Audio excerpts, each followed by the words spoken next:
I went with a lot of questions, and I think I came back with even more. But it helped me in a way to kind of understand why there is not peace over there. Welcome back. For many students, a highlight of their college career is study abroad. Many spend a term in Europe or Latin America. But one NMSU student had a different destination in mind, the Middle East. This past summer, Antonio Reza completed a unique summer study abroad internship program in Israel and Palestine. He was one of 30 students from across the U.S. to take part in the program. Tony is a finance major at NMSU and also a member of the NMSU Model United Nations team. He worked as an intern at an asset management company in Tel Aviv while he was overseas, but as part of the program, he also attended a seminar hearing from leading Israeli and Palestinian experts and representatives from various organizations who discussed regional issues. The idea of the program is to give students from different disciplines and backgrounds a chance to understand this troubled part of the world and enhance their college experience. Well, with us now in our studio to talk more about this study abroad experience is Nancy Oretskin, an NMSU professor in the College of Business. She's the faculty co-director of this program, which is hosted by George Mason University. She helped create the program after going to Israel in 2005 on a Fulbright scholarship. And with her, the student you saw in those photos, Antonio Reza, he is now back from that 8-week internship and here to tell us more about his experience in the Middle East. And Antonio, Tony for short, welcome. Welcome, Nancy. Why did you decide to do a study abroad in Israel? That's very unusual. Well, I remember I went to talk to Nancy one day, and I saw the poster that she had on her door. And before this, I was involved in the Model United Nations here in NMSU. And one of my topics for one of the conferences was a question of Palestine.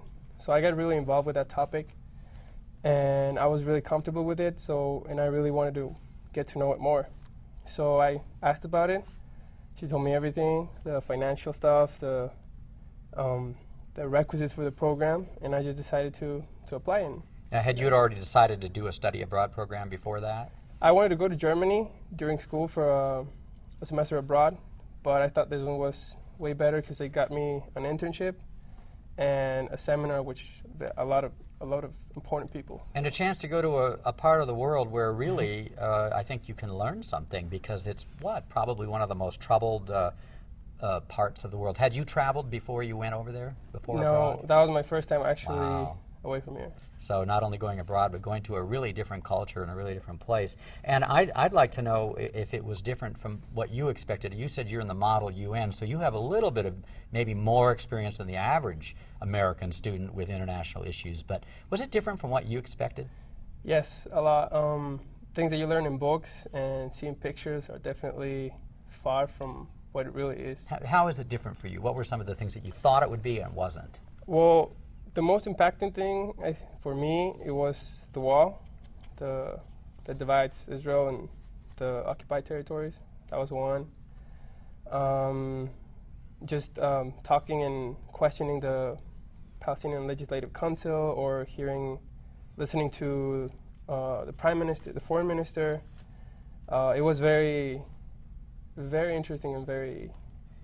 Well, I know in your first week you got a chance to go to a seminar and hear from people from all different parts of both from Israel and from Palestine, different points of view. And how did that help you? What was the picture you got? Is it different from what we think? We hear all about the attacks and the unrest. What did you learn from that?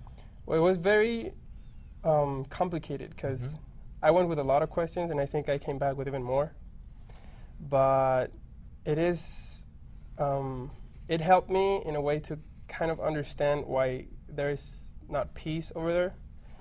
And I guess it made me reaffirm my belief, so that I don't think peace is a viable way, but maybe cooperation first.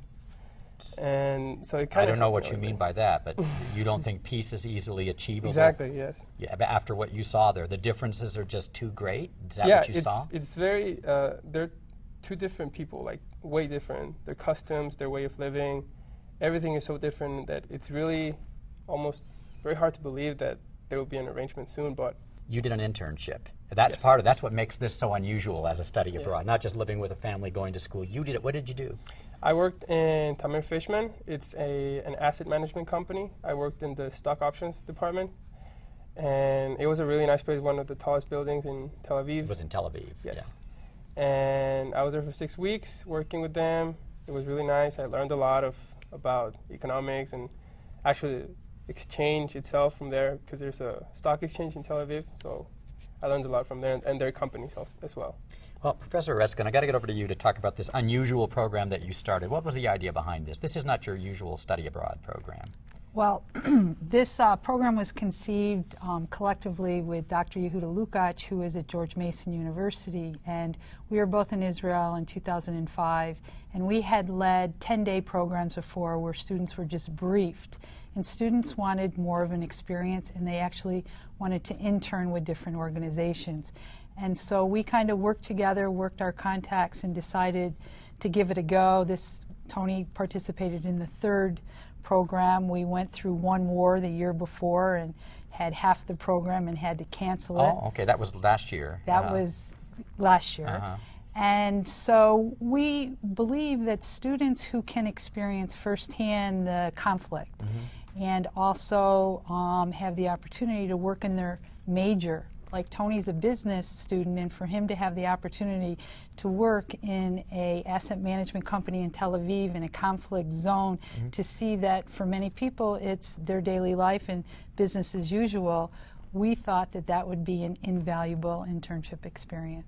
Students who are interested in the Middle East and getting involved in different aspects, this is an easy place for them to see the contrast. If you go to just an Arab country, you aren't going to see very many Jews or Catholics there. Because of the nature and historic relevance of Jerusalem, students have the opportunity to see a microcosm right there. And this experience also, they earn credit, right? They earn credit. This is an academic program, so it's not a vacation. Tony can tell you he had to write a paper, keep a journal, attend seminars. Undergraduates get 6 credits or 9 credits, and graduates get 6 credits for the program. What kind of things were you writing in your journal? Do you find yourself writing?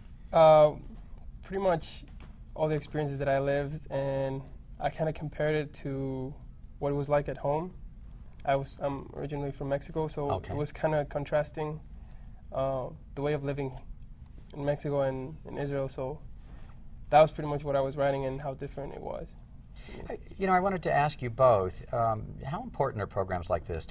Do enough college students go overseas and do this kind of thing, and why should they do it? I believe that too often students are stuck in a classroom reading a textbook and are just spoon-fed different ideas. I think it's imperative that U.S. students get out in the world and, based on their own research, form their own ideas and have the opportunity to work and form their own ideas and live in a community to grow that way rather than to grow through a professor's eyes. Well, Nancy Oretzkin, who organizes all this, and Tony, who got to take advantage of this, thank you so much for joining us on the program. Thank you. We really do appreciate it. Well,